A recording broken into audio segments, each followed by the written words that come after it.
గీత బొగ్గ కందిపోయింది. ఎప్పుడు ఇలా జరగలేదు. జరిగిన ఈ అకాల చర్య నుంచి ఇంకా తేరుకోలేకపోతుంది. పెళ్ళై ఇన్నాళ్ల తర్వాత భర్త సుందర్ తొలిసారిగా ఎంత మొరటగా ప్రవర్తించడం గీతకు విడ్డూరంగా అయోమయంగా ఉంది. బొగ్గని తడుముకుంటుంది. మంటగా ఉంది. సుందర్ అరచేతి అచ్చు ఉబ్బెత్తుగా తగులుతుంది. కళ్ళల్లోంచి నీళ్లు చిమ్ముతూనే ఉన్నాయి. ఎంతో పొందికైన భర్త ఎందుకెంత దురుసుగా ఈరోజు గీత పట్ల వ్యవహరించాడో తనకి ఎంతకు అర్థం కావడం లేదు. సుందర్ బొగ్గ వాయించేంతటి సంఘటన ఏది తమ మధ్యన చోటు చేసుకోలేదు. మరి ఎందుకు సుందర్ అలా ప్రవర్తించాడు? సుందర్ రసగోళికల మెసులోకి వస్తుండడంతో గీతకి ఎంతో అనురాగం క్షణం క్షణం పెరిగి ధీమాతనాన్ని వడగట్టింది. కేవలం భర్త ఆలనతో ఎంతో తొందరగా తన వాళ్ల వైపు నుంచి దృష్టిని మరల్చగలిగాడు. సుందరికి భార్య అయినందుకు గీత పొంగి మురిసిపోయేది. అంతటి మనిషి అయిన భర్త ఎందుకు ఉదయం అంత తొందరపాటుగా వ్యవహరించాడో గీతకంతు చిక్కడం లేదు.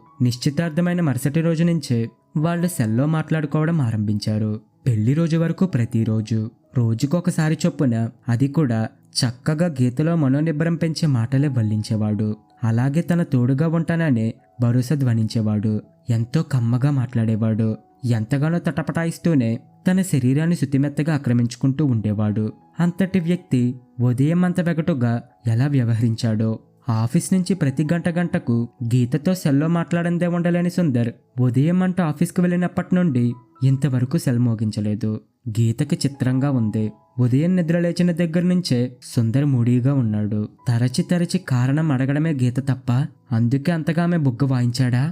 గీత నమ్మలేకపోతుంది. అంతటి చిన్నదానికి భర్త తనపై చేయి చేసుకోడు. ఎందుకు కొట్టారు అని గీత ఎంతగా అడిగినా చెప్పక టిఫిన్ చేయక ఆఫీస్కు విసురుగా వెళ్ళిపోయాడు. విషయం తెలియక గీత నివ్వెరపాటుతో కొట్టుమిట్టాడుతుంది. ఎప్పటిలాగే చాలా చక్కగా రాత్రి కూడా గీత దగ్గర బాగానే మెసులుకున్నాడు. తెల్లారి లేచిన దగ్గర నుంచి సుందర్ వింతగా ప్రవర్తించడం మొదలుపెట్టాడు. గీతలో కలవరం పెంచుతూనే హఠాత్తుగా తన బుగ్గ వాయించాడు. గీతను నిర్దాక్షిణంగా వదిలి ఆఫీస్కు వెళ్ళిపోయాడు. ఏమిటి వింత? ఏ చర్య లేని దానికింతటి దారుణ ప్రతిచర్య ఎందుకు? ఉక్కిరిబిక్కిరిలో నుంచి తేరుకుంటూనే ఆలోచనలో పడి సతమతమవుతున్న గీత మెల్లిగా తేరుకుంటూనే ప్రస్తుతంలోకి వచ్చింది.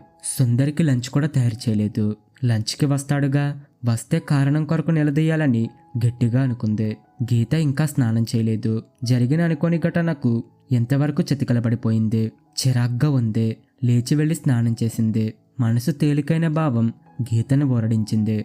వంటగదిలోకి నడిచింది. సింపుల్గానే లంచ్ తయారు చేసింది. లంచ్ టైం గడిచిపోయింది. సుందర్ ఇంకా రాలేదు. గీత సెల్తో ఆయన సెల్కి కనెక్ట్ అయింది. ఏంటి? సుందర్ గొంతు కంగుమంది. లంచ్కి ఇంకా రాలేదేంటి అడిగింది కంగారుగా. రాను అంటూ సెల్ కనెక్షన్ కట్ చేశాడు.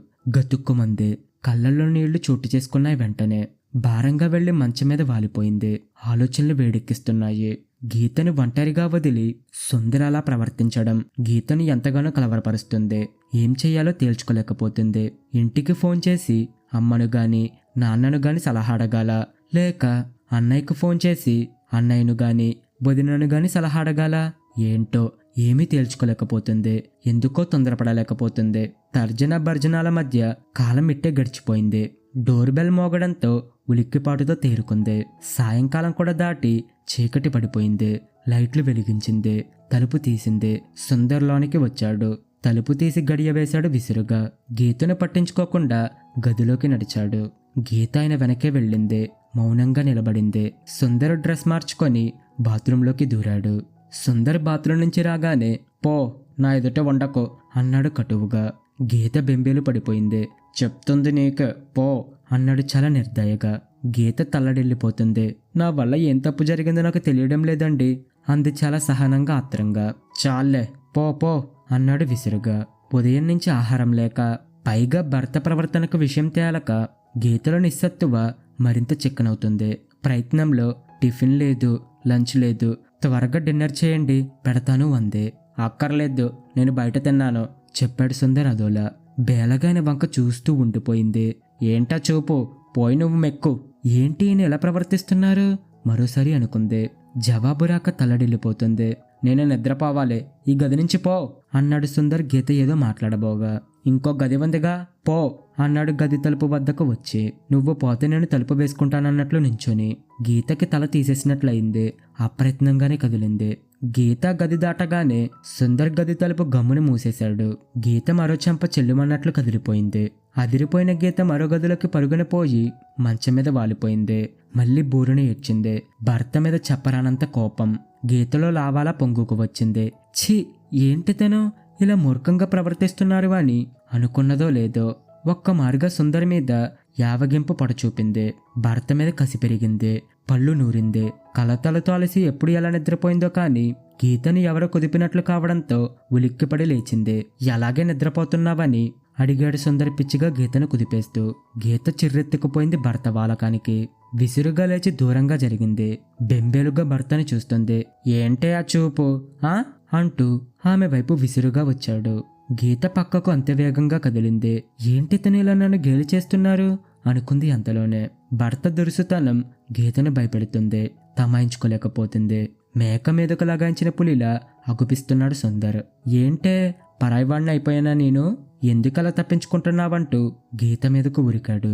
అమాంతంగా పట్టుకున్నాడు. భర్త ప్రవర్తన గీతకి అసహ్యంగా అనిపిస్తుంది. తడబడుతూనే విడిపించుకోవడానికి తంటాలు పడుతుంది. భర్త మొండి వైఖరి గీతను కలవరపెడుతుంది. చిరాకు పుట్టుకొస్తుంది. పచ్చిగా చెప్పాలంటే మానభంగం ప్రయత్నంలో ఉన్నాడు. ఇదేంటి ఈయన? ఛే! గీతకి నిజంగా చిర్రెత్తుకుపోతుంది. దానిని అగుపరుస్తుంది కూడా. అయినా భర్త లెక్క చేయడం లేదు. భర్త సోద భర్తదే. భర్త నుండి తప్పించుకోవాలని గ్రహించగలిగింది. పెనుగులాటకు మరి గీత తాళలేకపోయింది. గుండె నిండా గాలి పీల్చుకుంది. అతి ప్రయత్నంతో ఒక్క ఉదూటను విదిలించుకొని ఆ ప్రయత్నంలో భర్త చంప చెల్లుమంది. అంతే, ఇంక వదిలేశాడు. గీత ఉన్న చోటనే కూలబడిపోయింది. సుందర్ గదిలోంచి బయటికి వెళ్ళిపోయాడు. గీతకంతా అయోమయంగా ఉంది. ఒక పక్క తన్నుకు వస్తున్న ఏడుపు, మరో పక్క పరిపరి ఆలోచనలు మనసును దొలుస్తున్నాయి. కాలం ఎలా గడిచిందో కాని ఆ రాత్రి ముగిసి తెల్లవారైపోయింది. తల విదిల్చుకుంది. భర్త ఉనికిని పట్టించుకోబుద్ధి కావడం లేదు గీతకి. నీరసంగా ఉంది. అస్తవ్యస్తంగా ఉన్న చీరను సరిచేసుకోబోతున్నప్పుడు ఒడిలోని కాగితం కంటపడింది. దానిని చూసింది అనాలోచితంగానే. దానిలో ఏదో రాసి ఉంది. అది సుందర్ రైటింగ్. చదవడం ఆరంభించింది మామూలుగా. డియర్, నేను నీ పట్ల రఫ్గా వల్గర్గా ప్రవర్తించాను. స్త్రీని బలవంతంగా అనుభవిస్తే ఆ అనుభూతి ఎలా ఉంటుందోనన్న కోరిక నాలో బలీయంగా ఉంది. అందుకే నిన్ను బలవంతంగా అనుభవిస్తే పోలే అన్న హేతువుతో నేనలా ప్రవర్తించాను. కానీ నా ఆలోచన తప్పు, పరమ నీచమని అనుభవంతో తెలుసుకున్నాను. పైగా నిన్ను, నీ మనసుని ఎంతగానో గాయపరిచాను. ఇప్పుడెంత ఆవేదన అనుభవిస్తున్నాను. నీ ఎదుట పడ్డానికి సిగ్గుపడుతున్నాను. నాది క్షమించరాని తప్పే. నీ నుంచి ఏ నిర్ణయం వచ్చినా దానిని మనసారా గౌరవిస్తాను. కానీ చివరగా మరలా మనసారా కోరుకుంటున్నాను. దయతో నన్ను క్షమించవు అని ఉంది. మరోసారి భర్త రాసింది చదివింది. మరోసారి చదివింది. క్రమంగా తనని తాను సముదాయించుకోగలిగింది. ఆయన తలంపు చెడ్డదైనా ఆయన అనుభూతిని పొందడానికి నన్నే ఉపయోగించుకోబోయినందుకు ఆయన నీతిమంతుడే అనుకోగలిగింది. సమాధాన పడింది. భర్త ప్రవర్తనకు కారణం తెలిసింది. లేచింది. గదిలో నుంచి బయటకు వచ్చింది. హాలులో సోఫాలో భర్త కనిపించాడు. తలదించుకొని ఉన్నాడు. గీతకి జాలి వేసి అటు కదిలింది ప్రేమగా. ఇది ఫ్రెండ్స్ ఈరోజు కథ. మీకు కనుక ఈ కథ నచ్చితే లైక్ చేయండి, షేర్ చేయండి. ఇలాంటి మరిన్ని కథల కోసం మా ఛానల్ని ఇప్పుడు సబ్స్క్రైబ్ చేసుకోండి. Thank you friends.